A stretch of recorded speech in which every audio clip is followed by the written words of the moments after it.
I've left a little time at the end to put an addenda. This addenda, I think, is going to be some essential background as we go forward in the book of Revelation. And I'd like to talk about one of the pivotal prophecy passages in the New Testament called the Olivet Discourse. It's recorded in Matthew 24, Mark 13, and Luke 21.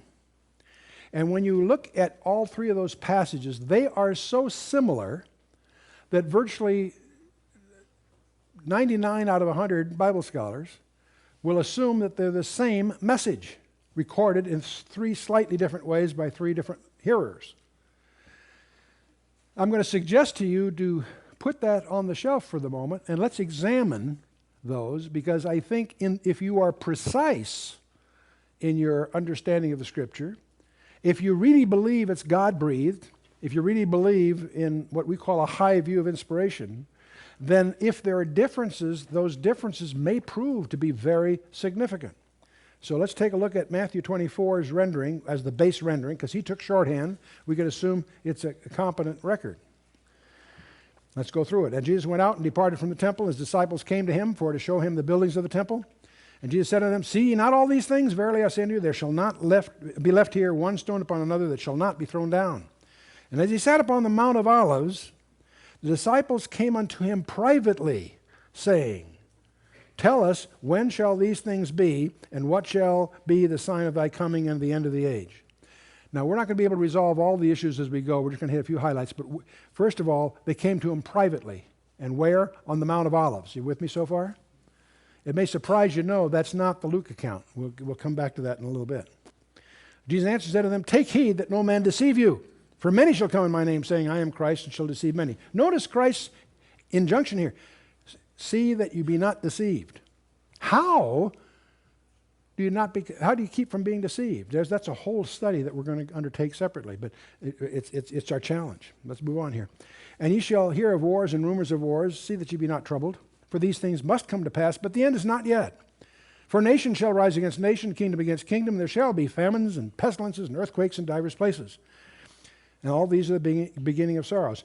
Notice that verse, that verse, nation shall rise against nation, kingdom against kingdom. There shall be famines, pestilence, earthquakes in divers places. You'll discover that those signs, that group of signs, are distinctive. They're in the Matthew account, they're in the Luke account, and they're also constitute the first half, if you will, of Revelation 6. So we're going to talk about those in depth when we get to chapter 6, but just be aware of them as sort of a marker at this point.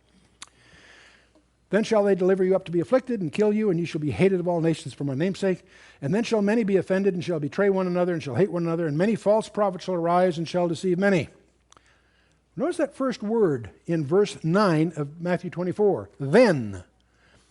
Matthew is talking about what happens after the beginning of sorrows, what happens after that group of signs. You with me so far?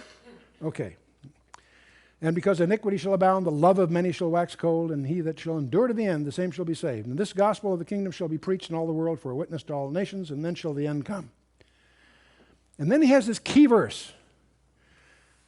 When ye therefore shall see the abomination of desolation spoken of by Daniel the prophet, stand in the holy place, let whosoever readeth, let him understand. The abomination of desolation. This is a technical term that Jesus could use because 2 centuries earlier, that had happened and every Jew knew it. Antiochus Epiphanes, he made reading the Torah a crime. He outlawed Judaism. He slaughtered a pig on the brazen altar in Jerusalem. If you know how they feel about pork and how they feel about that altar, you can imagine how that went over. He didn't stop there. He then erected an idol to Zeus in the Holy of Holies. And that tore it.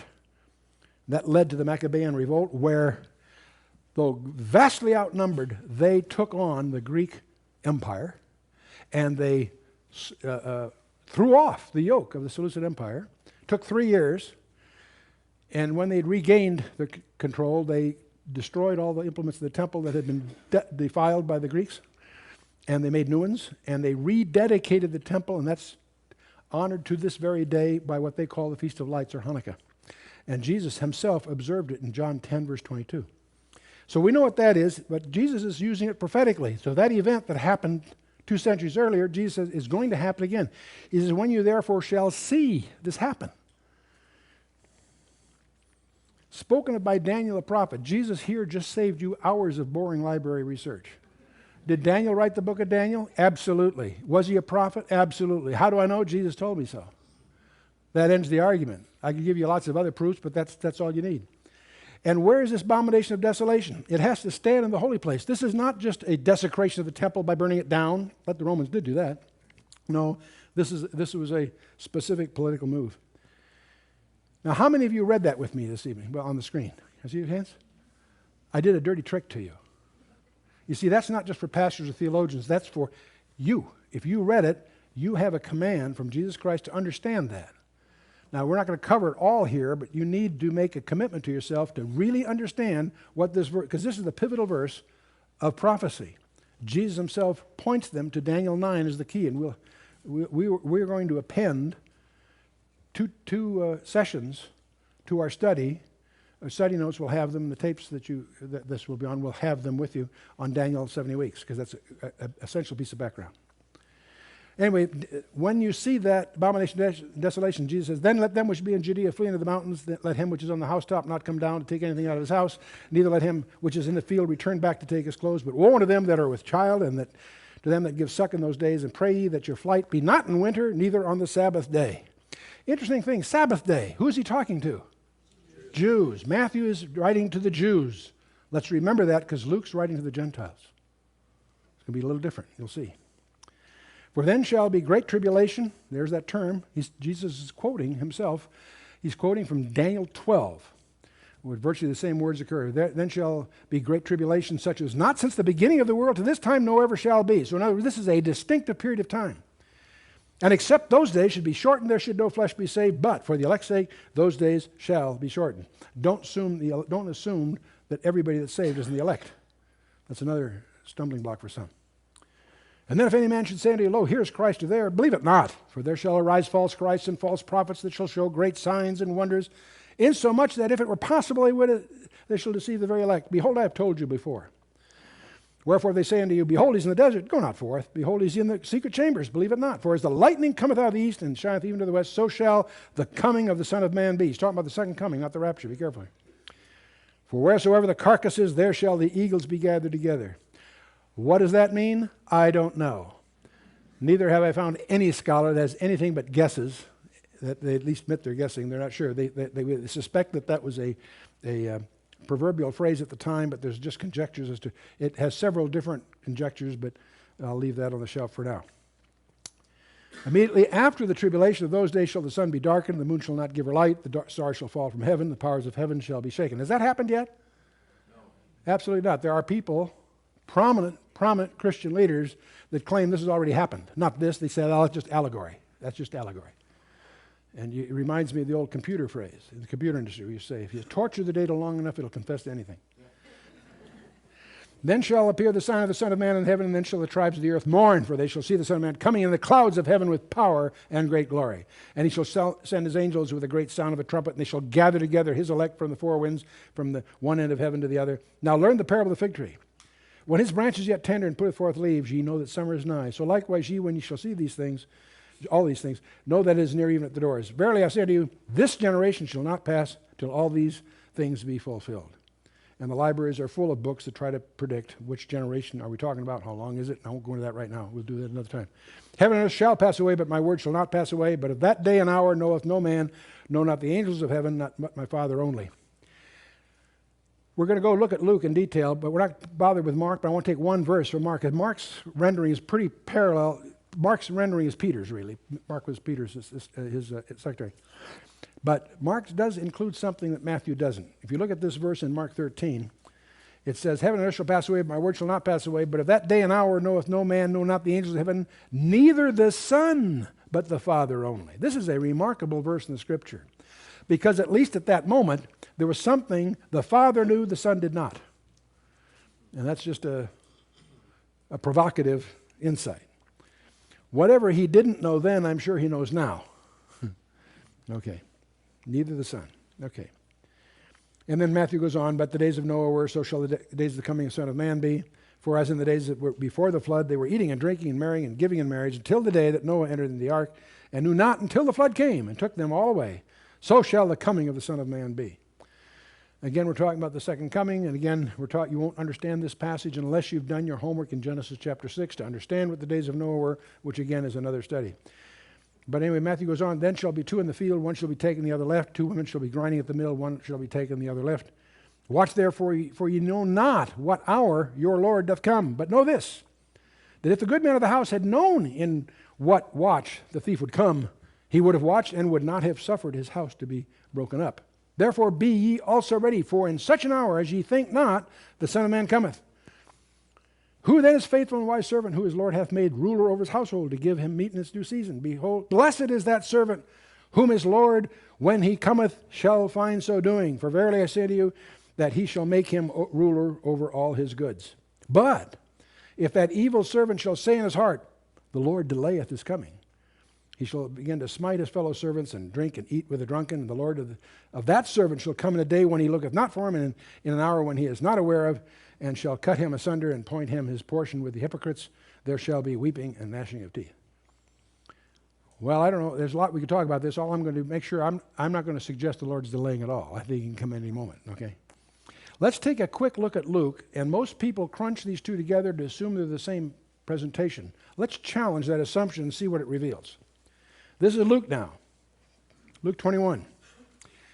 As some spake of the temple, how it was adorned with goodly stones and gifts, he said, as for these things which ye behold, the days will come in the which there shall not be left one stone upon another that shall not be thrown down. So it's obviously very similar to the Matthew thing, but it may not be exactly the same. Let's see here. They asked him, saying, Master, but when shall these things be, and what sign shall there be when these things shall come to pass? And he said, Take heed that ye be not deceived. For many shall come in my name, saying, I am Christ, and the time draweth near. Go ye not therefore after them.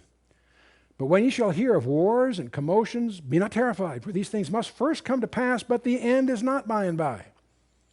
Then said he unto them, Nation shall rise against nation, and kingdom against kingdom. See, we got the same signs, those same group of signs are being alluded here in the Luke passage. And great earthquakes shall be in divers places, and famines and pestilence and fearful sights, and great signs shall be from heaven. Let's stop at verse 11 for a minute. Up till now, it's understandable why most people jump to the conclusion that these are just two recordings of the same meeting, right? Except I want you to notice verse 12. But before all these, whoops, that's a strange phrase, because Matthew said after these things, and what he talks about comes after those signs. What Luke's going to deal with here are things that happened before those signs. You see the difference? That difference turns out to be profoundly significant, because there are all kinds of very serious Bible scholars who, in effect, don't notice that before this. Before all these, they shall lay their hands on you and persecute you and deliver you up to the synagogues and into prisons, being brought before kings and rulers for my name's sake, and it shall turn to you for a testimony. Settle it therefore in your hearts, not to meditate before what you shall answer. For I'll give you a mouth and a wisdom which all your adversaries shall not be able to gainsay nor resist. And ye shall be betrayed both by parents and by brethren and kinsfolks and friends, and some of you shall they cause to be put to death. And ye shall be hated of all men for my name's sake. But there shall not a hair of your head perish, in a permanent sense. That may be just a afterlife remark, or it may mean something else. I'll come back to you in a minute. In your patience possess ye your souls. And when ye shall see Jerusalem compassed with armies, then know that the desolation thereof is nigh. Then let them which be in Judea flee into the mountains, and let them which are in the midst of it depart out, and let not them that are in the countries enter thereinto. For these be the days of vengeance, that all things which are written may be fulfilled. So here Luke is telling them, before these signs, they're going to have trouble, and when they hear Jerusalem surrounded, get out of town when you can. Let me tell you something most people don't know. Titus Vespasian and his son Titus, Vespasian and his son Titus were the main Roman leaders conquering the various cities in Israel about this time, until Nero dies. When Nero dies, there's turbulence in Rome, and I won't go through all the politics. Galba took over, they murdered him, and so forth. Vespasian goes to Rome as become the emperor of the entire empire, leaving his son, general, who then follows through and sets up the siege that causes Jerusalem to fall in 70 AD. The point is, I've tracked this down. There are some scholars that point out they believe that no Christians got killed. Over 1 million people got killed in that siege, but no Christians. Why? Because Jesus warned them, when you see the cities getting surrounded, get out of town. And during this hesitation by the Romans, because of the turbulence associated with Nero's thing, they didn't close it up. And that gave those guys a chance to split and get into the hills, wherever. Follow me? And that's the premise by some scholars, is the Christians, if they followed Christ's advice, would not have been in the fall of Jerusalem. Interesting. Yeah, so, but let's go on here. Woe unto them that are with child, to them that give suck in those days, for there shall be great distress in the land, and wrath upon this people. For they shall fall by the edge of the sword, and shall be led away captive into all nations, and Jerusalem shall be trodden down of the Gentiles, until the times of the Gentiles be fulfilled. And there shall be signs of the sun and the moon. This is now, he's looking ahead, of course, in the stars, and upon the earth the distress of nations, perplexity, the sea and waves roaring, men's hearts failing for fear, and for looking after those things which are coming upon the earth. For the powers of heaven shall be shaken, and then shall they see the Son of Man coming in cloud with power and great glory. And when these things begin to come to pass, then look up and lift up your heads, for your redemption draweth nigh. And he spake to them in a parable, behold, the fig tree and all the trees. Notice, not just a fig tree here, all trees. When they now shoot forth, ye see and know of your own selves that summer is now nigh at hand. So likewise, when you see these things come to pass, know ye that the kingdom of God is nigh at hand. Verily I say unto this generation shall not pass away till all be fulfilled. Heaven and earth shall pass away, but my word shall not pass away. Take heed to yourselves, lest any time your hearts be overcharged with surfeiting and drunkenness and cares of this life, so that they may come upon you unawares.